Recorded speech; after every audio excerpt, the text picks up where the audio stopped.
हमारे शास्त्रों में कई बार गाय को वो दर्जा दिया हुआ है कि गाय में इतनी शक्ति है कि गाय के सेवा करने से मुक्ति तक हो सकती है। ऐसा वर्णन है। आज हम गाय पर भी थोड़ा सा निरूपण करेंगे। तो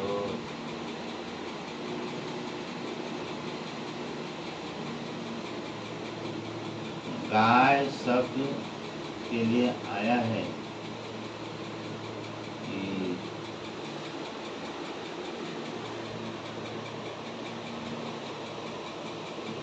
अधम निशाचर, अधम निशाचर दीने से जाई, जस मलेच्छ बस कपिला का। अधम निशाचर, अब यहाँ पे गाय शब्द आया। यहाँ पे गाय को उपमा किससे दिया जा रहा है कि जैसे गाय को कसाई,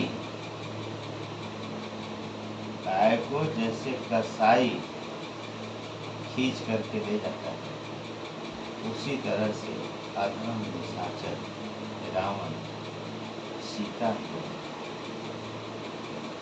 खींच करके लेके जाए।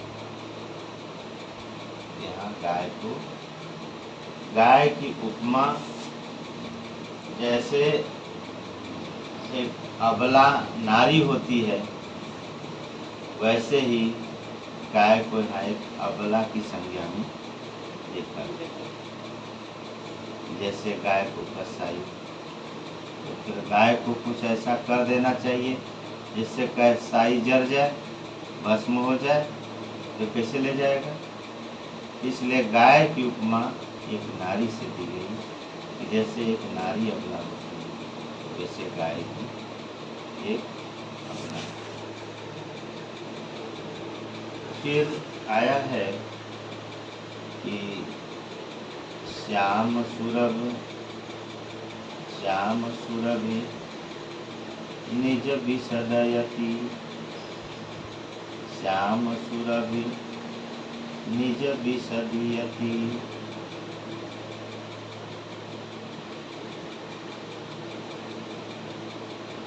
श्याम सुरभि निज, श्याम सुरभि निज विसदयति।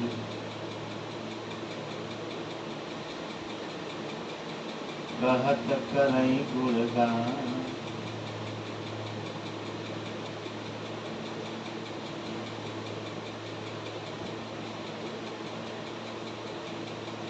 ग्राम सिया राम जस गाम यस,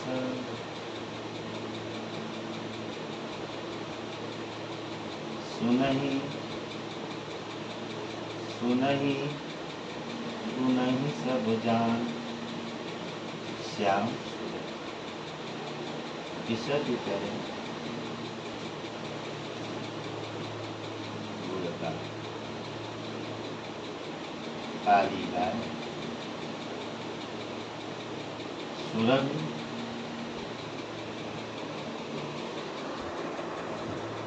जिसकी गुणवत्ता, जिसके दूध की गुणवत्ता इतना बताई गई कि काली गाय का जो दूध होता है वो बहुत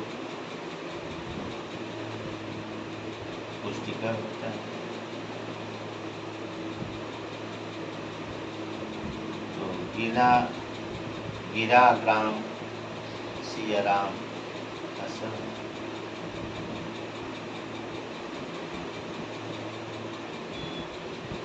सुनहि गुनहि सब जान। यानी जैसे गाय का वर्णन, गाय के दूध का वर्णन, काली गाय का वर्णन, गांव की गाय है, ये सुनने में अच्छा लगता है। उसी प्रकार से ग्रामीण भाषा में हम सिया राम के गुण का गुणगान करते हैं, जिसे सुन करके लोगों को अच्छा तो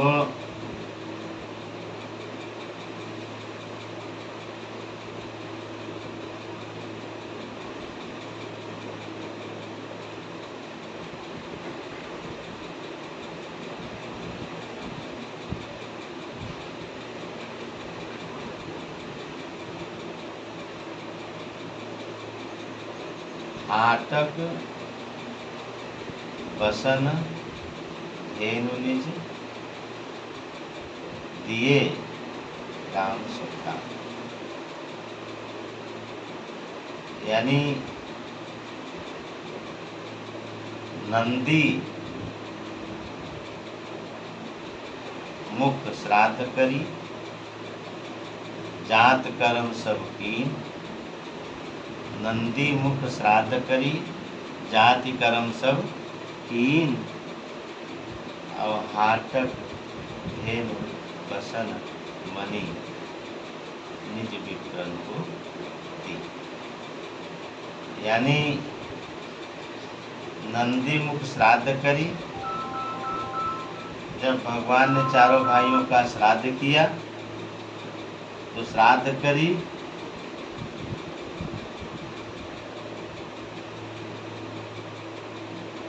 जात कर्म सब कीन।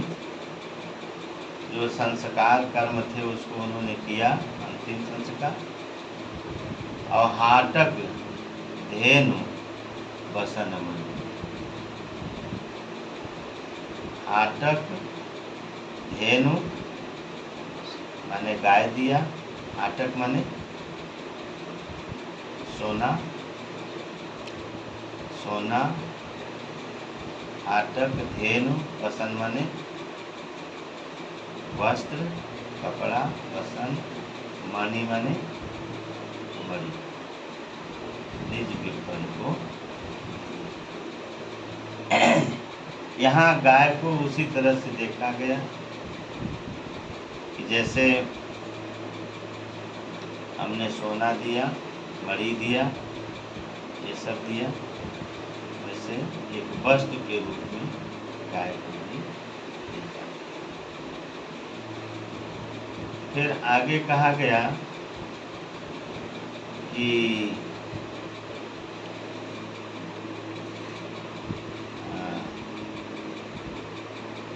जब विश्वामित्र राजा दशरथ के पास आए और बोले कि भाई हम आपके यहाँ आए हैं, कुछ आपसे मांगना चाहते हैं। उन्होंने कहा कि कहें कि मांगिए मांगिए गुरुजी, मांगहु धेनु धन धन कोसा। मांगहु धेनु धन धन कोसा। सर्वस देहु आज सहरुषा। सर्वस देहु आज सहरुषा। यानी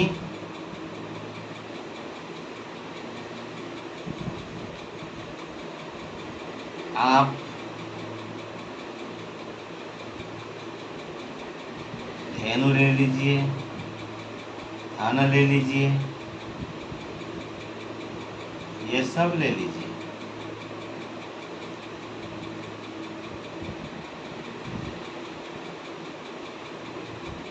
और मुझे हर्ष है कि आप ले लीजिए। लेकिन विश्वामित्र ने कहा नहीं, ये सब हमको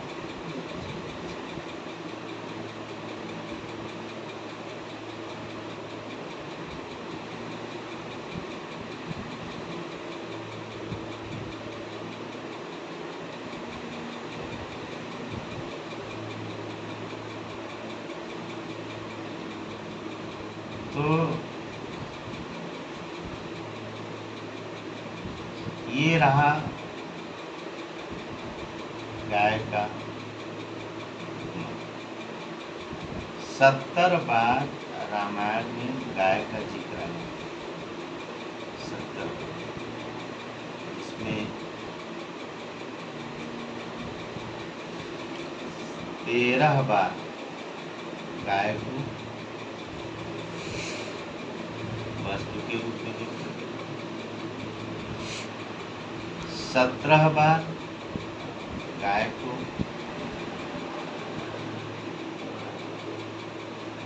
माता के रूप में देखा गया, और 40 बार गौ को इंद्री के रूप में देखा।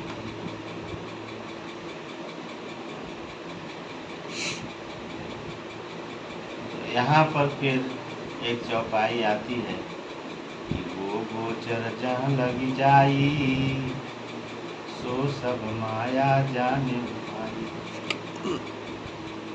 वो गोचर जहाँ लगी जाई, सो सब माया जाने भाई। यानी जहाँ गो माने इंद्रिय, गोचर माने संसार, जहाँ तक हम इंद्रिय से सोच सकते हैं, जहाँ तक हम इंद्रिय से सोच सकते हैं, जहाँ तक हम इंद्रिय से देख सकते हैं, जहाँ तक इंद्रिय से सब कुछ कर सकते हैं, सो सब माया जाने वो सब माया। विभीषिका मंत्र, मरीचिका मंत्र। और इंद्रिय से ज्यादा हम फिर सोच ही क्या सकते हैं, उससे ज्यादा तो कुछ सोच भी नहीं सकते। तो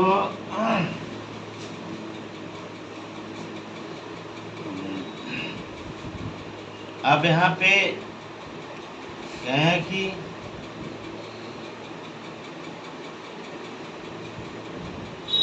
ब्रह्म सृष्टि जहाँ, ब्रह्म सृष्टि जहाँ जस तनुधारी, ब्रह्म सृष्टि जहाँ जसु तनुधारी,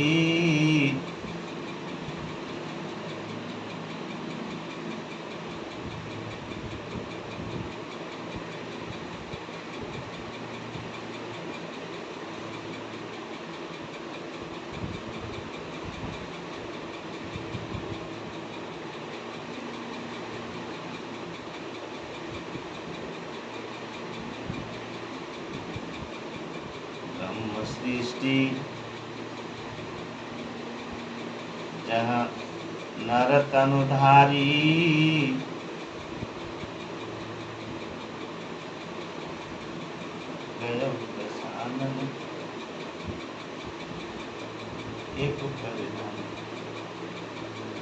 यानी इंद्रियां की कामना, इंद्रियां कितनी है? 10। कितनी है? 10। इंद्रियां 10 है। कौन कौन मालूम है कि नहीं? हाँ। तो इंद्रियां 10 है, 9 द्वार और 1 मन, ये 10, 5 ये है। तो कहने का मतलब ये इंद्रियां 10 ही हैं, इसलिए 10 मुख 10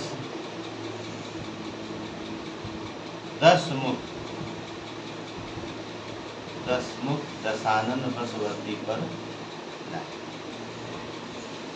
तो कहने वाला कोई माने इंद्रियां 10 हैं, लेकिन कामनाएं कितनी है? अनंत। तो जो अनंत कामनाएं हैं,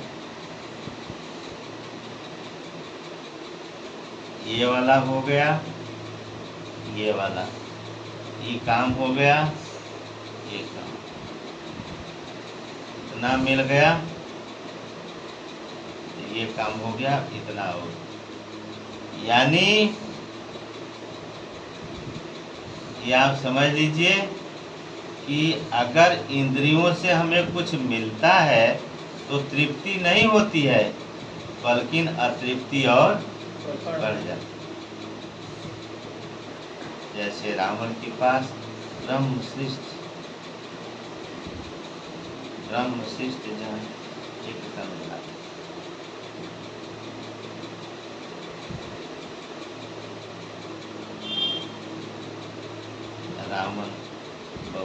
रावण बसवती पर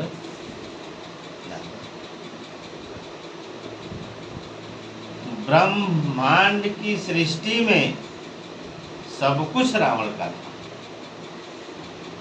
ऐसा कुछ नहीं था। ये रावण के पास ब्रह्म सृष्टि, लेकिन एक नारी की इच्छा उसे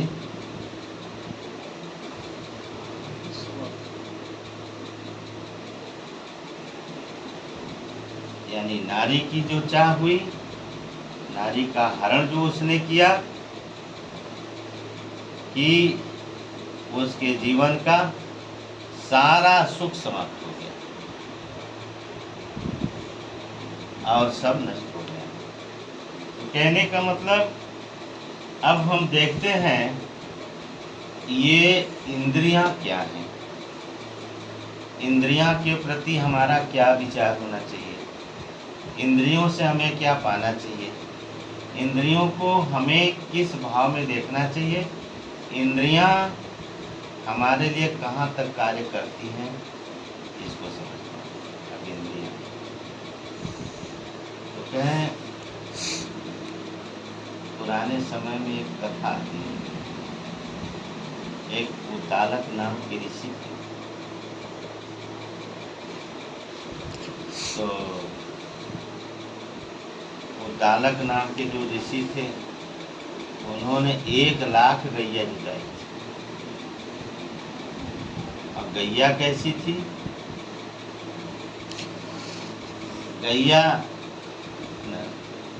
गैया ऐसी थी कि गैया न तो चारा ले सकती थी और न तो चारा ले करके मल विसर्जन कर सकती थी। माने वो अंतिम कंगाल पे पहुंची और उसे 1,00,000 गैया, ऐसी 1,00,000 गैया उद्दालक ऋषि विप्रों को दान करने के लिए बनाई। कौन गैया? जो न तो मल विसर्जन कर सके और न एक पेड़ खा सके, ऐसी गैया दान दे।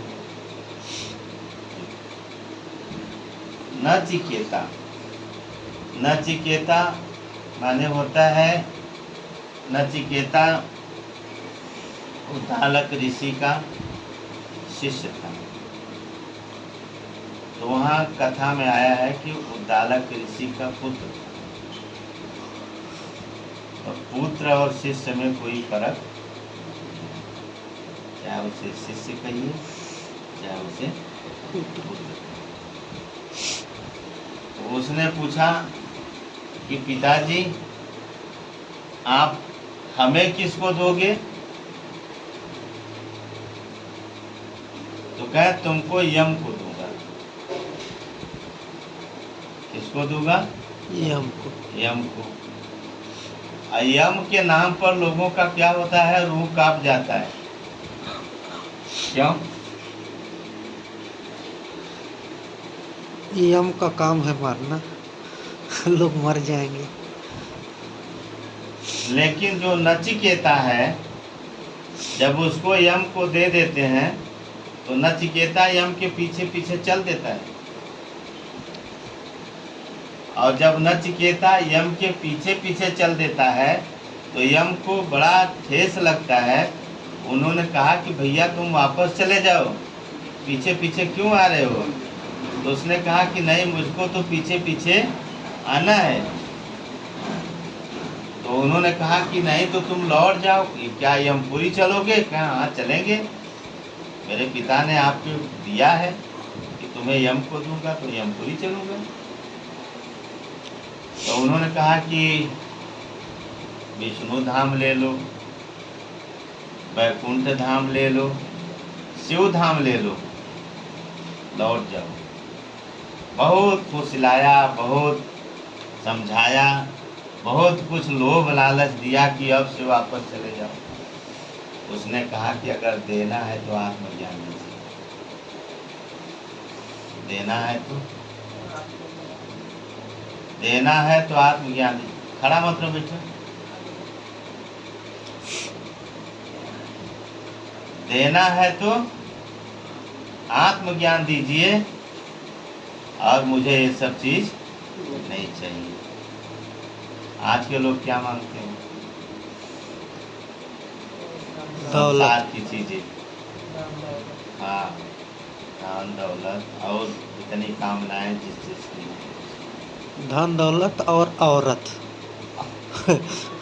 बहुत कुछ, वहाँ हम नहीं जाएंगे। तो कहने का मतलब, लेकिन नचिकेता क्या मांगता है? आत्मज्ञान। मुझे इनकी कोई जरूरत नहीं है प्रभु, अगर आपको देना है तो आत्मज्ञान। उन्होंने जब देखा यह बिल्कुल अडिग है, तब उन्होंने नचिकेता को आत्मज्ञान दिया। अब वो आत्मज्ञान क्या है?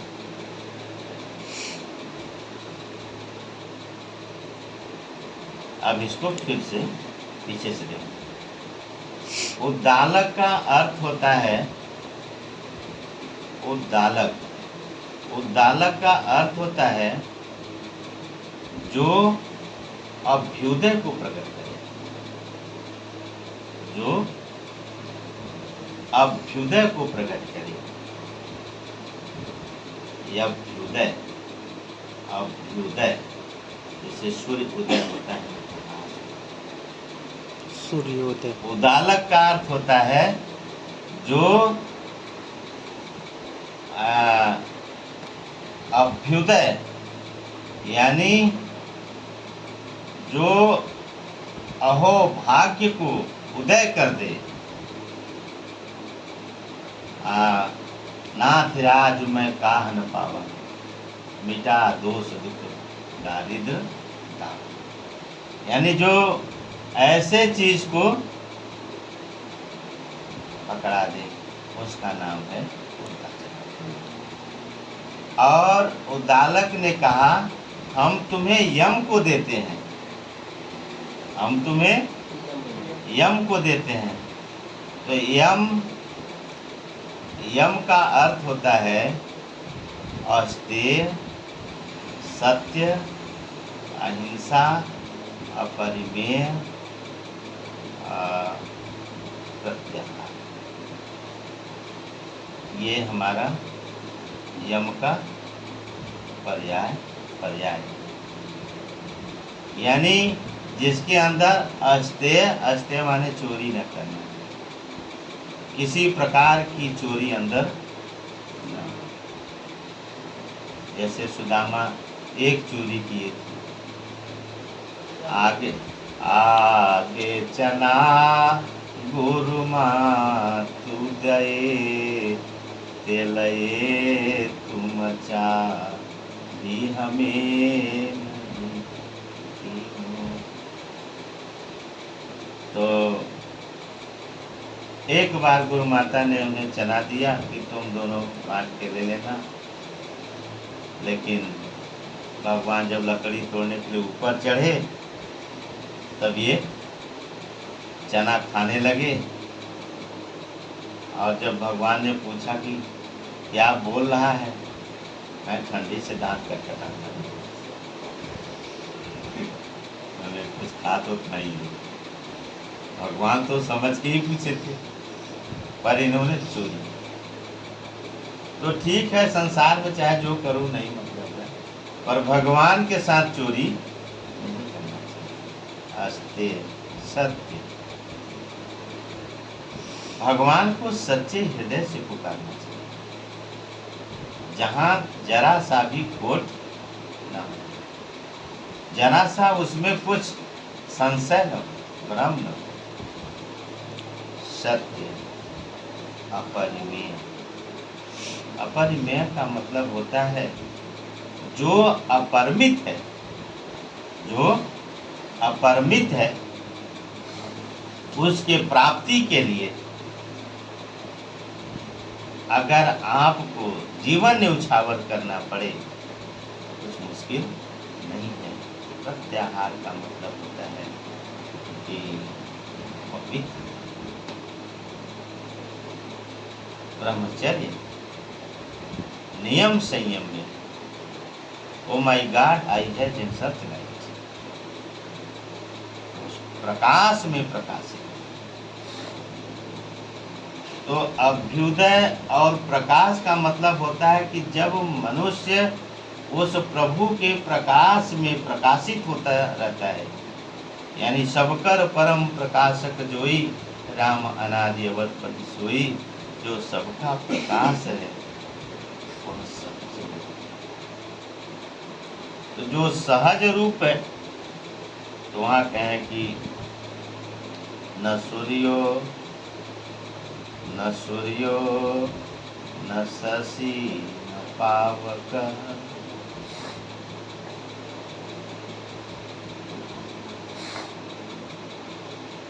परम धाम परमं मम। यानी भगवान कहते हैं कि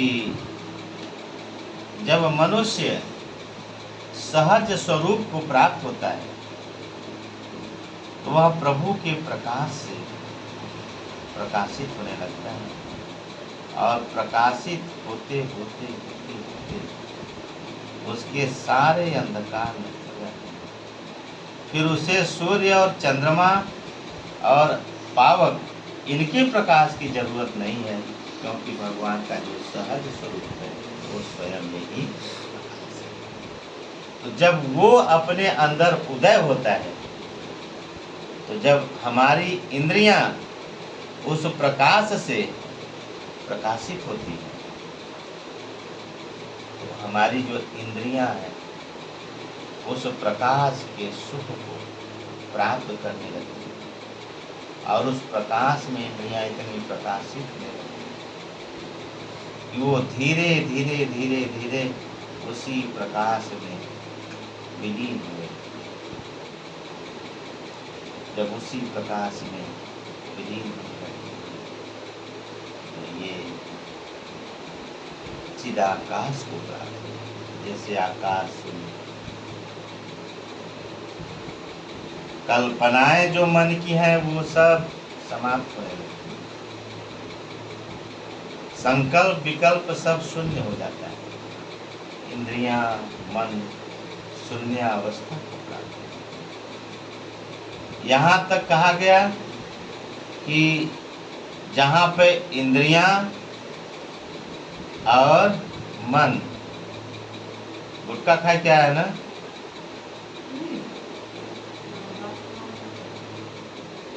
इंद्रियां और मन,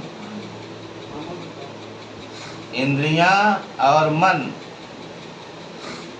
जो इंद्रियां और मन है, अब इंद्रियां और मन कैसी हो गई, न तो अब कुछ ले सकती हैं, न उन्हें कुछ पाने की इच्छा, और न उन्हें कुछ होने की इच्छा, न कुछ पाने की इच्छा। न कुछ खोने की चिंता और न कुछ पाने की इच्छा। जब इस अवस्था को हमारी इंद्रियां प्राप्त हो जाती हैं और जैसे ही इस अवस्था को हमारी इंद्रियां प्राप्त हो जाती हैं तो न चिकेता का अर्थ होता है न चित्त करता, और चित्त के अंदर जो कर्तापन का भाव है वो सब समाप्त हो जाता है। न चित्त करता, न चित्त करता।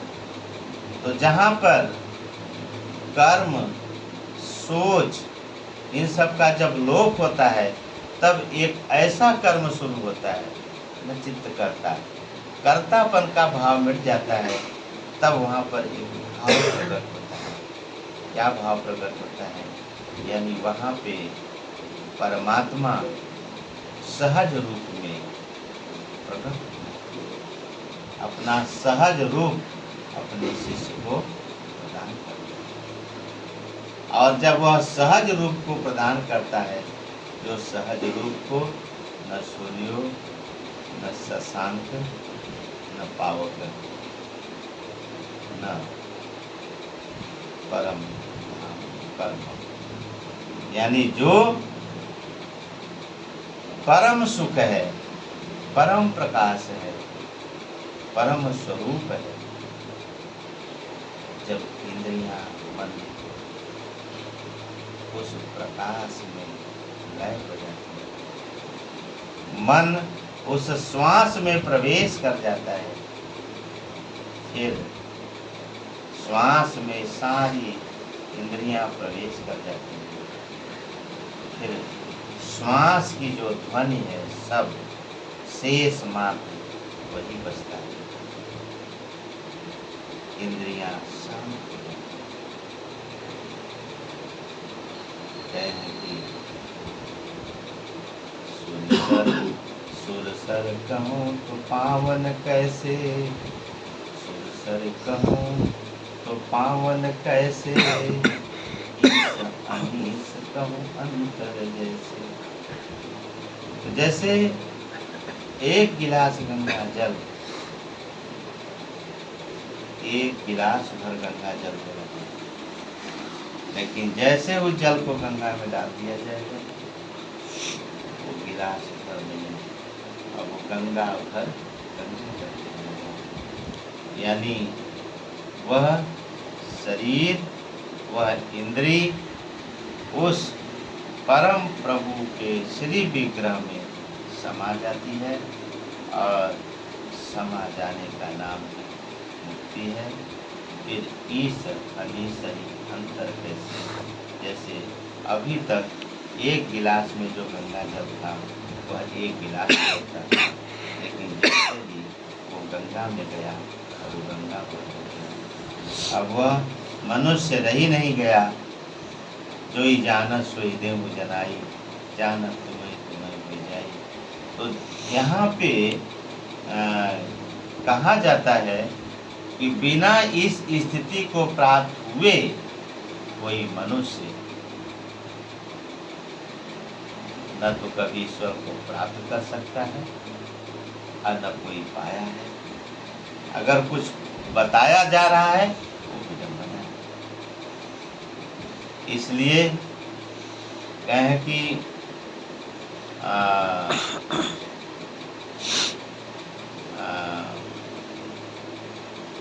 बारी मते भी तब होई बरु, सिकटाते बरुते, बिनु हरि कृपा न भवतरी, यह सिद्धांत यपि।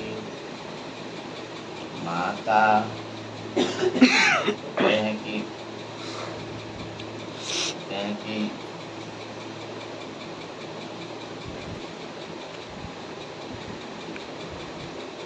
माता मार अमर पद पावे, पिता बधे सुख सोई। क्या बोले? माता मार परम पद पावे, पावे, पिता बधे सुख सोई, हाँ, गऊ काटे बैकुंठ सिधारे।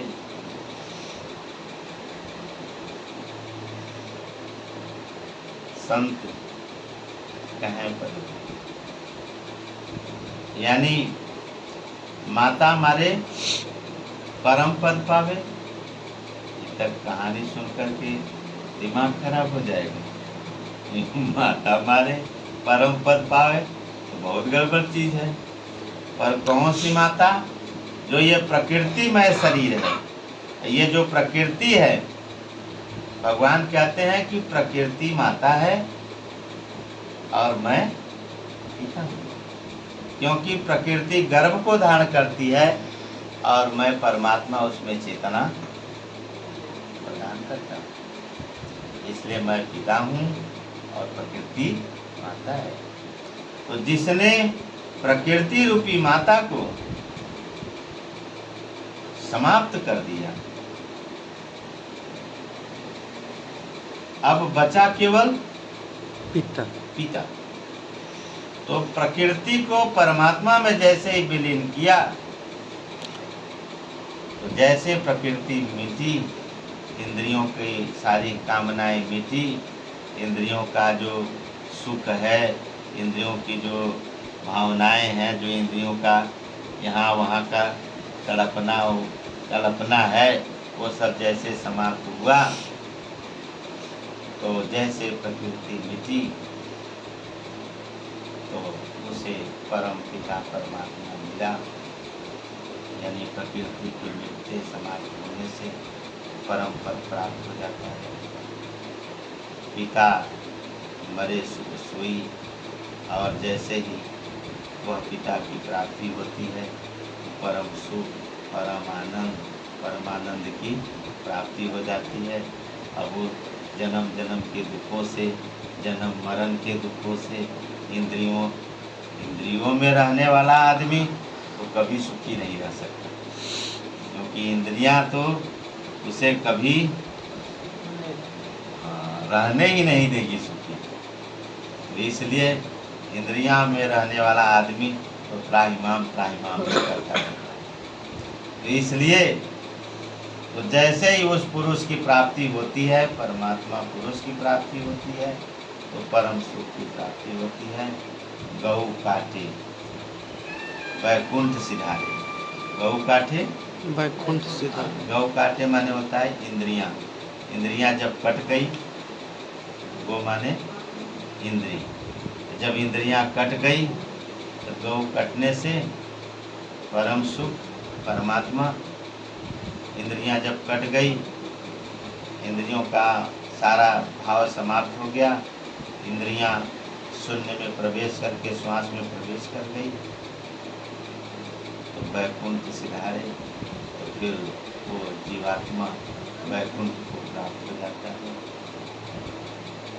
कहें संत पद हुई, यानी इस पद का जो अर्थ समझता है, इस ज्ञान को जो अपने जीवन में ध्यान करता है, वह मनुष्य परम पद की स्थिति को प्राप्त हो जाता है।